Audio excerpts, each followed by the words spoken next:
May Day రోజును సెలవు రోజుగా అమలు చేయాలని చెప్పేసి డిమాండ్ చేస్తూ trade union centre of India TUCI Nizamabad జిల్లా కమిటీగా ఈరోజు కార్మిక శాఖ కార్యాలయంలో ఉప కార్మిక కమిషనర్ గారికి వినతిపత్రం ఇవ్వడం జరిగింది.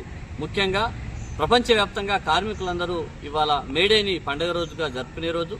మేడే రోజు సెలవు రోజుగా కార్మికులకు ఒక హక్కుగా వచ్చింది. కానీ మోడీ ప్రభుత్వం అధికారంలోకి వచ్చిన తర్వాత మెల్లమెల్లగా కార్మికులు సాధించుకున్నటువంటి చట్టాలను వెనక్కి తీసుకుంటా ఉన్నారు, రద్దు చేస్తూ ఉన్నారు. దాంట్లో భాగంగానే మేడేని పెయిడ్ హాలిడేగా చేశారు. అంటే కార్మికుడు పని చేస్తే అదనంగా వేతనం ఇవ్వాలని చెప్పేసి వాళ్ళు తీసుకొచ్చారు. కానీ ఇది ఎక్కడ అమలు కావట్లేదు. కార్మికులకి మేడే రోజు పనిచేయిస్తూ ఉన్నారు. దానివల్ల వాళ్ళు సెలవును కోల్పోతా ఉన్నారు. పనిచేసిన కార్మికులు అదనపు వేతనాన్ని కోల్పోతా ఉన్నారు. ఇది సరైనది కాదు. కాబట్టి మేడే రోజును సెలవు రోజుగా అమలు చేయాలని చెప్పేసి మేము కోరుతా ఉన్నాం. మేడే రోజు లాంటి రోజుల్ని కూడా వాళ్ళు సెలవు రోజుల్ని రద్దు చేసిన ఈ ప్రభుత్వం 8 గంటల పని విధానాన్ని 12 గంటల పని విధానంగా మార్చాలని ప్రయత్నం చేస్తూ ఉన్నది.